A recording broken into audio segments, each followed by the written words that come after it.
my spiritual growth comes from pain. My entire life right now is organized around having spiritual growth come from something other than tragedy and hardship.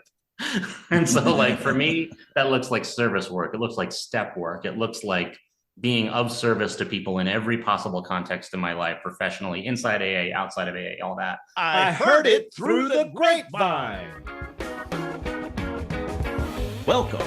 It's the AA Grapevine half-hour variety hour featuring the collected voices of Alcoholics Anonymous. I'm Don, an alcoholic in Greensboro, North Carolina. Hey, everybody, I'm Sam, an alcoholic in Palm Springs, California. Sam, Christmas is coming, I heard. You know, it's the 25th is a Sunday this year. Which is what I need to keep in the front of my mind. Here comes Sunday, period. Sunday, not here comes a world full of expectations and obligations that all have to be met for me to be happy and sober. Well, actually, you know, those are coming all before Sunday as well. So maybe you should pay more attention to the days leading up to it also, because, you know, we don't do end of year holiday celebrations just on one day. No, there's many days in the holidays that I have to not have expectations.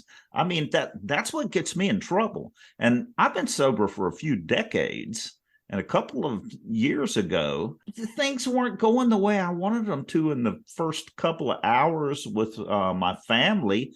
And I was trying to make everybody do what I wanted. And I got so mad, I ruined the whole day. For me, yeah. I didn't ruin it for everyone else. It was because of expectations and trying to get things to happen. And I forgot the fundamental rule of recovery as I've got no control over the world. Yeah. So Thanksgiving this year was just a little rough for me. And I don't know really why. I've talked with my husband about it. It was just the two of us in the house this year when everything is shut down in the US. And there's just nowhere to go or do anything that's with people unless you're invited somewhere to someone's home or something. So I just kind of got in my head because I didn't know what to do. Yeah. And it was just another day and it was just the two of us. And so he cooked all day and I went upstairs and kind of stayed away because I knew that, you know, I just wasn't in a good headspace to be cheerful around him. Mm-hmm. That worked okay. I mean, we were fine and we enjoyed the evening and all that. But it was another one of those situations of what do I do with myself? And that happened to me in early recovery. And this is the first time it's happened to me in a long, long time. And it caught me off guard. So we're making plans for what we're going to do on Christmas Day so that we've got an idea rather than we've got to come up with something on the fly. That's really interesting. I was at a meeting this past week and someone brought up her sponsor had said, okay, well, you made plans when you were drinking about what you were going to do, didn't you? And she said, yes. And the sponsor said, you need to make plans what you're going to do with yourself on the holidays. And I thought that was really interesting. And there you go. That's exactly it. I mean, early sobriety, when you gave me a 3-day weekend, it threw me for a loop. I didn't know what to do with me. So what did I do? I went to meetings. Maybe that's what I'll do this time too. It's being connected. I need to go to a meeting on the day on Christmas Eve for me, and I need to go to a meeting on Christmas Day if I need to. Now, I probably won't, so I'm going to go to a couple of extra ones the day before, and I'll go afterwards. There you go. You know, some other things you might do, you might listen to some of the Grapevine Audio Project recordings. You can just search for them on YouTube, AA Grapevine. That is really cool. I heard about this. In fact, I've already recorded one. Of course you have. I haven't done one yet. Maybe we'll see. You know, AA Grapevine is collecting up to 7-minute long stories from the fellowship in the form of audio recordings. Share what you would in a meeting or pick a topic of your own choosing, from making amends to working a particular step. If your audio story is accepted by the AA Grapevine editorial staff, Grapevine will publish it as a YouTube playlist or on another media platform. Grapevine does not collect recordings from speakers at AA meetings. To record your share, go to your favorite search engine and type in AA Grapevine Audio Project. You'll find a phone number to record it as a voicemail, or you can email your own recording. You can also listen there or search AA Grapevine on YouTube. It helps me in times of like holidays or when I can't get to a meeting to listen to a podcast or AA Grapevine on YouTube. And now we're going to meet Casey M. from the North Country, Victoria, British Columbia. That's in Canada, y'all.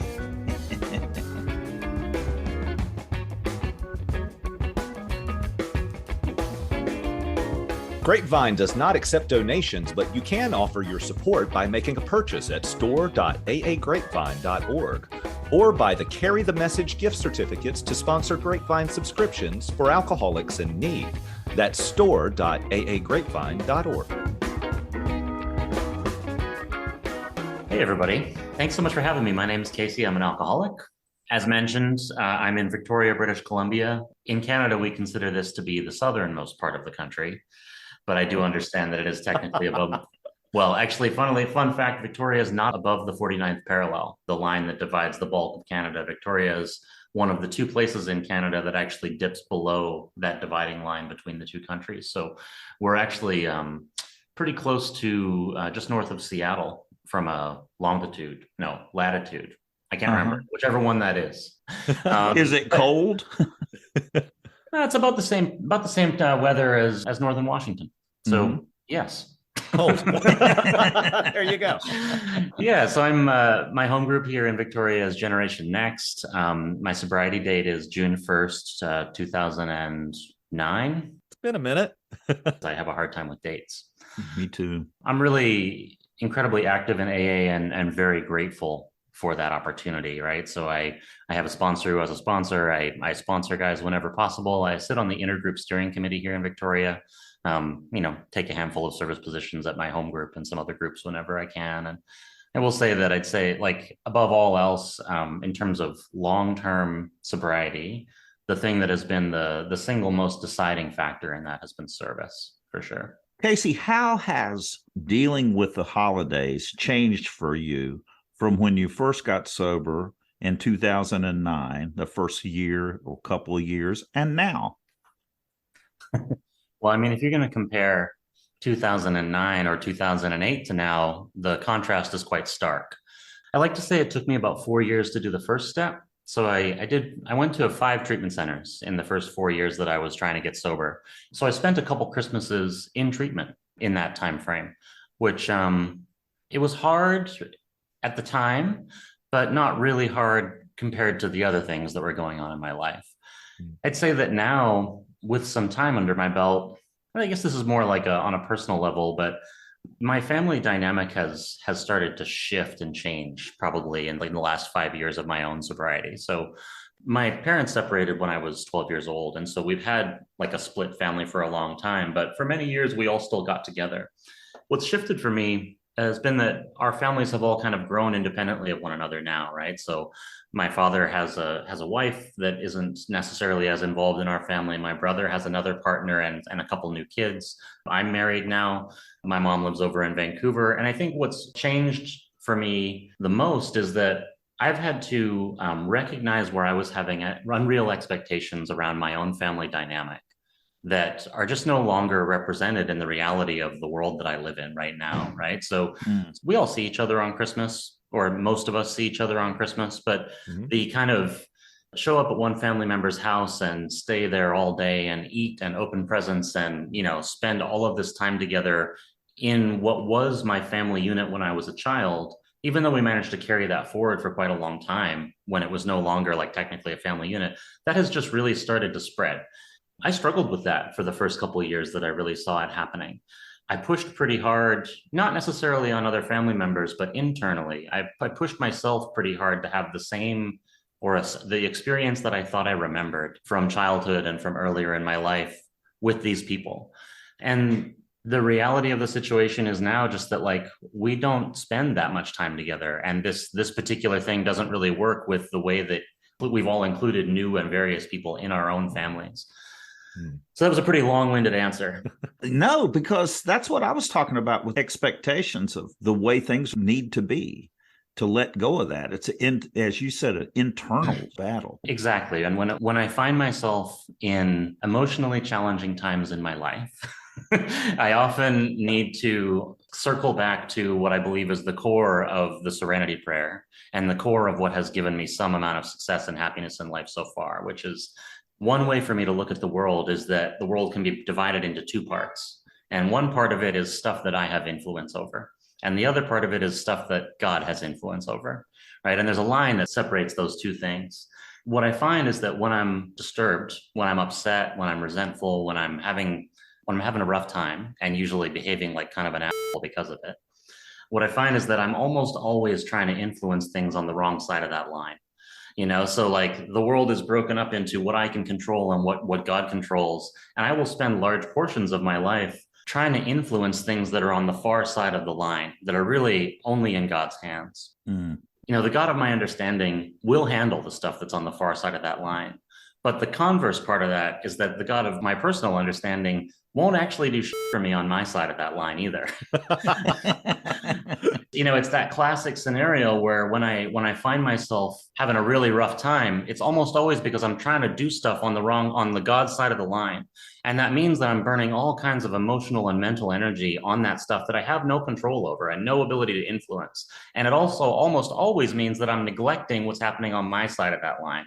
And since God isn't going to step over to my side while I'm trying to mess with theirs, it's that stuff just gets neglected. And so to like bring that back to this question about family dynamics and expectations, I realized for a couple of years there, I was really trying to influence things that were outside of my area of influence.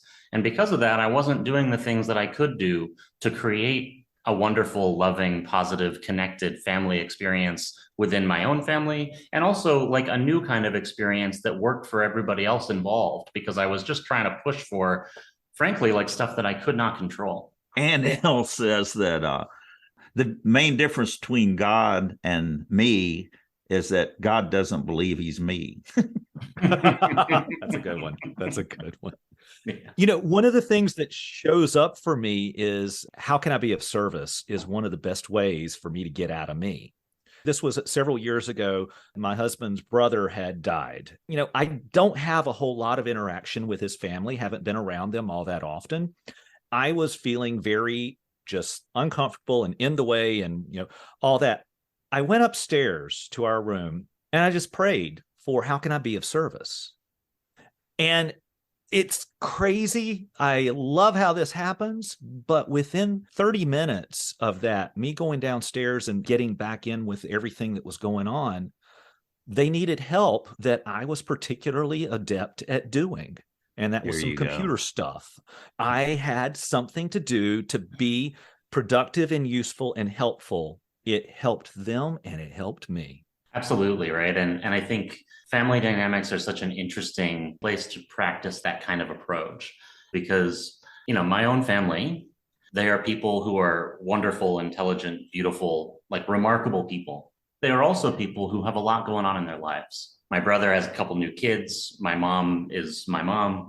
There are like really incredible people who struggle. Not perpetually, but are in periods in their life when they have challenges. And so if I'm actually willing to look, it's quite easy for me to find opportunities to insert myself in a service capacity into their lives. What's funny though, sometimes, around these times of the holidays in particular, because they don't necessarily behave in the way that in the picture that I've painted in my mind of our childhood, which is obviously wildly inaccurate because it's a memory, but this fantasy that I've made up about how this should go, the resentment born from those expectations will get in the way of me looking for opportunities to be of service to them. When you say prayer is a great solution for that, right? And I will also say that I've gotten to a point in my own sobriety where I get really, really careful about prayer. Because, there's this great saying, right? That I never pray for spiritual growth because the cost is too high. Never pray for patience. And right now, when I'm struggling with a defective character, which comes up with my family, I'm human. But when I'm really struggling with one, I remember that if I pray to have that defective character relieved on a particular day, I'm not gifted that by Santa. What I'm given by the God of my understanding is an opportunity to either act on that defective character or not that day. When I'm really in the thick of it and wrapped around the axle about something emotionally, I only pray for relief from that if I am feeling really courageous. So be careful what you pray for. So in early recovery, were you around alcohol when holidays would come around? Yeah, absolutely. I was raised by hippies in the woods of British Columbia, right? Like it's drugs and alcohol they weren't necessarily a part of my childhood, but they were a part of the culture that I grew up in. What I find interesting about that is that neither of my parents are alcoholic, nor is my brother. Around the holidays, it's like conviviality and mimosas and like that kind of the kind of drinking that I always aspired to. Yes. Yeah. I can never control and enjoy my drinking simultaneously, like not from a pretty young age. When I watch the way my parents drank, it reminds me that I am bodily and mentally different than my fellows. Because my dad has 2 beers every day at 5 o'clock. He stops whatever he's doing that day. He has 2 beers and then he eats dinner and he won't drink a beer with dinner. It's like some weird arbitrary line he has. You can see him as he starts to drink that second beer. If it comes a little too closely on the tail of the first one, I mean, we all know the what I'm talking about, right? It's that feeling of starting to catch a buzz. Yeah. His knee-jerk reaction to that physiological experience is like, whoa, pump the brakes. That is not normal. Right? It reminds me that, on top of the insanity that my brain will at some point tell me that it's safe to take a first drink, on top of that is this idea that like I respond differently. My neurological reaction to that experience is the exact opposite, right? He wants to like stop because he doesn't want to get too buzzed.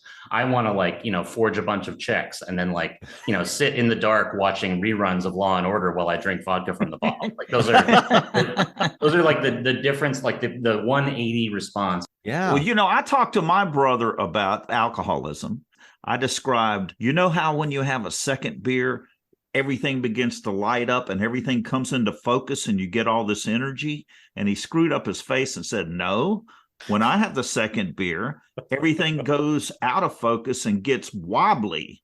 And I realized that I'm having an entirely different experience than he is. Well, and it's so subjective, right? Because physiologically, you're having the same experience. It's just that, some human beings hate that feeling. And for some of us, it's like, there was this great, this old timer where I sobered up who used to say, having one drink is like getting naked to shake hands. And it's right. Oh my God, I love that. Only an alcoholic could truly understand that statement. But I can tell you right now, like, at 13 years sober, when thoughts of relapse cross my mind, you're an alcoholic when you've been sober this long. And like, I had this the other day in a meeting where I was sitting there and listening to somebody tell a relapse story from that quite recently had come in. And I immediately envisioned what it would look like for me to drink today. And I can tell you that it was not a Manhattan sitting at the bar. And it was not like a glass of champagne at my daughter's wedding or on Christmas. It was within a fraction of a second, my mind figured out where in my office I was going to hide a bottle of vodka. It's crazy to think that I don't even like when I romanticize drinking. That's what I romanticize, right? It's not even, there is no narrative anymore about what it's going to look like. Oh man, Casey, I'm never going to declare that anyone is an alcoholic, but I am going to say that you might be. Oh man, I had a guy, a counselor in my most recent treatment center who pulled me aside one day because I used to own a breathalyzer when I was drinking, and he just said like, that's a whole different story, right? It was some ill-guided attempt to try to like, get family members to help me monitor myself. It was ridiculous. He pulled me aside one day and said, Casey, if you ever have any question about whether you're an alcoholic, remember, non-alcoholic people don't own breathalyzers. Well, I love that you had a breathalyzer because I can imagine all the ways that I would have used that to try to help me control it. Yes. Well, that was definitely my idea, right? But I was never somebody who could control it at all. I was one of those people that was always really struggling with money. I never really had enough money to drink the way that I wanted to. And so I had to kind of steal from family members and loved ones and, get a job for a couple weeks and get a paycheck and then show up drunk and get fired. It was like this kind of multi-year cycle of just scraping together whatever I could find to drink the way that I knew I needed to drink, which just still makes my stomach turn. It was so emotionally painful. But I was never the person who could do that. I would buy a bottle of something. Buy vodka. I bought cheap vodka. That was always my drink. And I would like, I'd like mark the side of the bottle for like where I was going to stop. And it wasn't because I didn't want to drink more of that. It was because I didn't have any money the next day to buy more. And so I was like, I got to stop here so that I'm not like heartbroken the next day. Right. Yes. And I'd always wake up the next day and check the freezer, and there'd be like a half an inch left in the bottom of that bottle.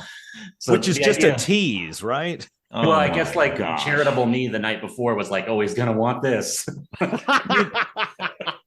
Someone who's not an alcoholic never needs to control their drinking. Exactly. They just don't need to do it. I had a similar experience with a bottle of Freixenet where I said I was going to drink it. Oh, that sounds like really ritzy, Don. It is champagne. And I drank it down to the top of the F of the bottle of Freixenet was the idea, but I missed it. And I went down below to the second line in the F. And I went at that point, well, I've already gone past it. So I went ahead and finished it. And then I opened up another bottle and I drank it down to the top of the F and said, okay, that's good. Yeah. The rationalization of an alcoholic. Yeah. Talk about like lowering your standards to meet your situation. Right. Yeah, that's fantastic. I mean, what I hear there is the story of a man who didn't give up. I mean, you're just a winner until you stop trying. Casey, you had a hard time giving up. Big time. So the last time that you gave up, which is the real one, what was going on inside of you? What do you think was different maybe for somebody who's listening who can't seem to get a hold of this thing?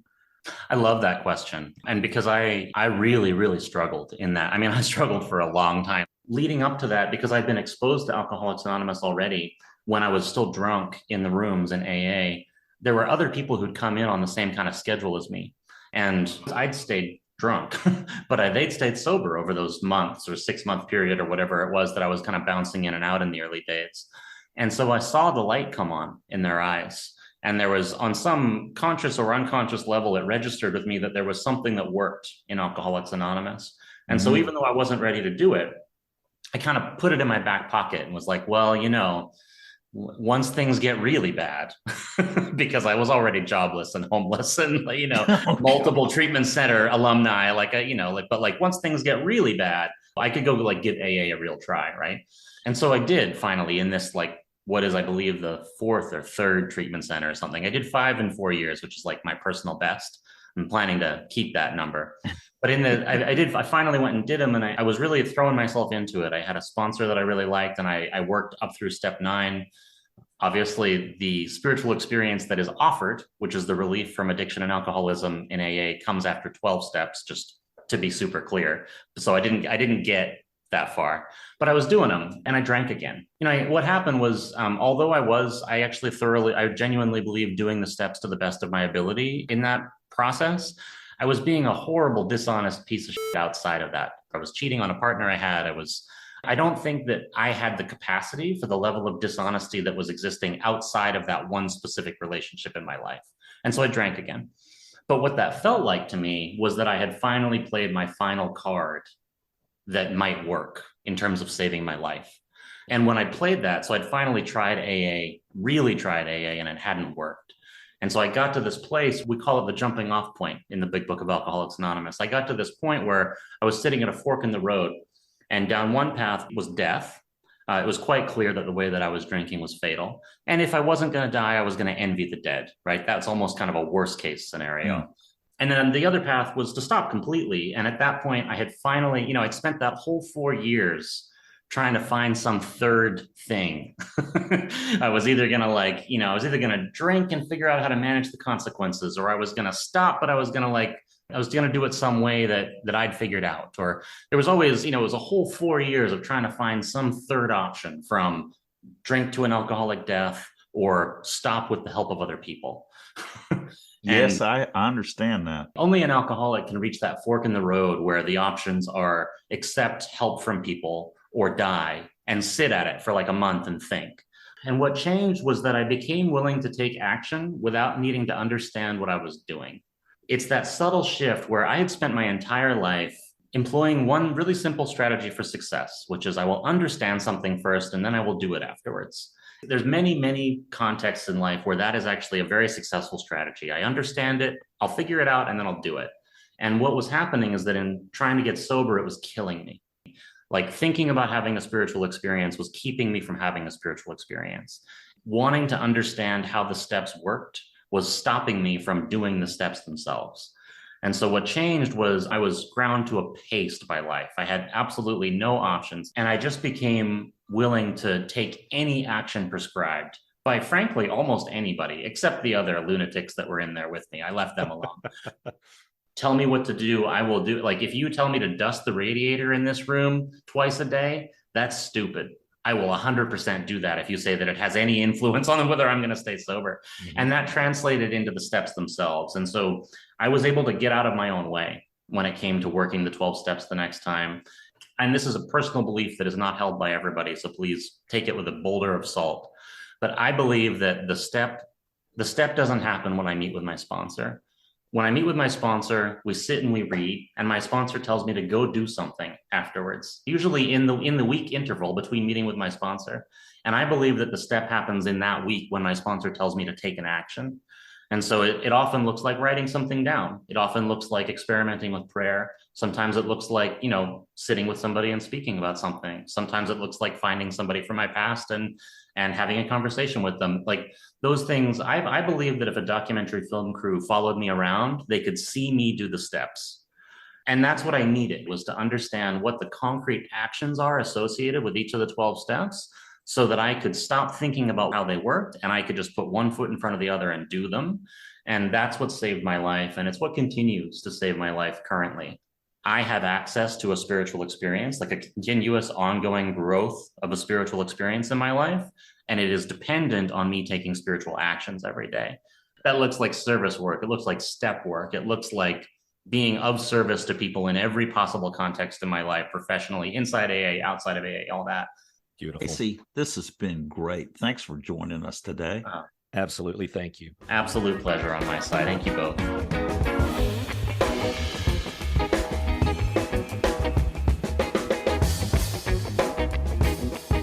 Sam, we got a letter from J.H. in Tidewater, Virginia.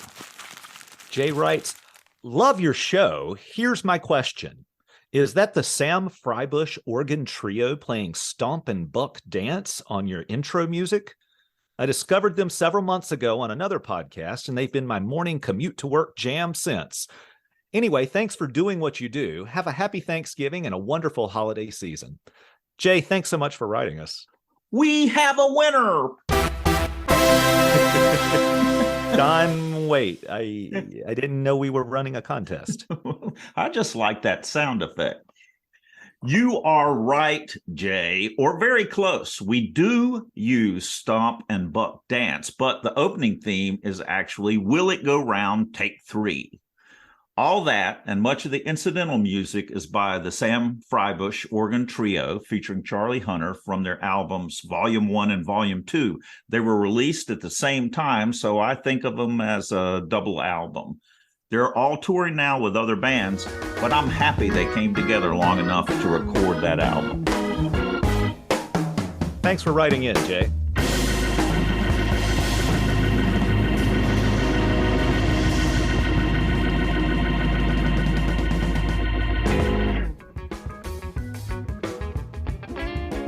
The Grapevine is looking for your story submissions. AA in the military. Stories are due February 15th, 2023. Did you ever serve in the military sober? Were you ever stationed overseas or on a ship while trying to stay sober? What were AA meetings like in the military? What were some of the challenges? Did you find AA while serving? Share your story by February 15, 2023 via aagrapevine.org/share.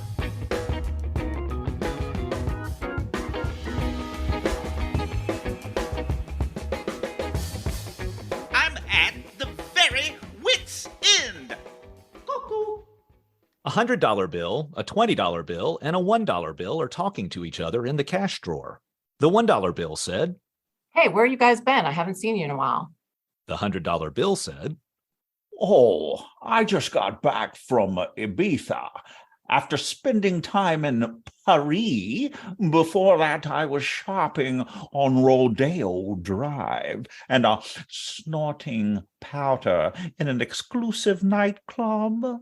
The 20 answered, I've been hanging out at the casinos, went on a cruise and did the rounds of the ship, went to a couple of baseball games, to the mall, that kind of stuff. How about you, $1?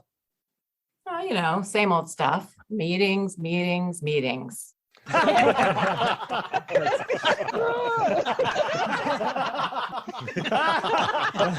It's really not that funny. Thanks for joining us. The AA Grapevine Half-Hour Variety Hour is posted every Monday and is produced by AA Grapevine, Inc. We don't speak for AA as a whole. We share the experience, strength, and hope of members to help others recover from alcoholism. Podcast info, including how to call in, is at aagrapevine.org/podcast. Find AA Grapevine on Instagram and the AA Grapevine channel on YouTube. All things Grapevine are available at aagrapevine.org. If you want to know more about AA, Google Alcoholics Anonymous and your city or visit aa.org.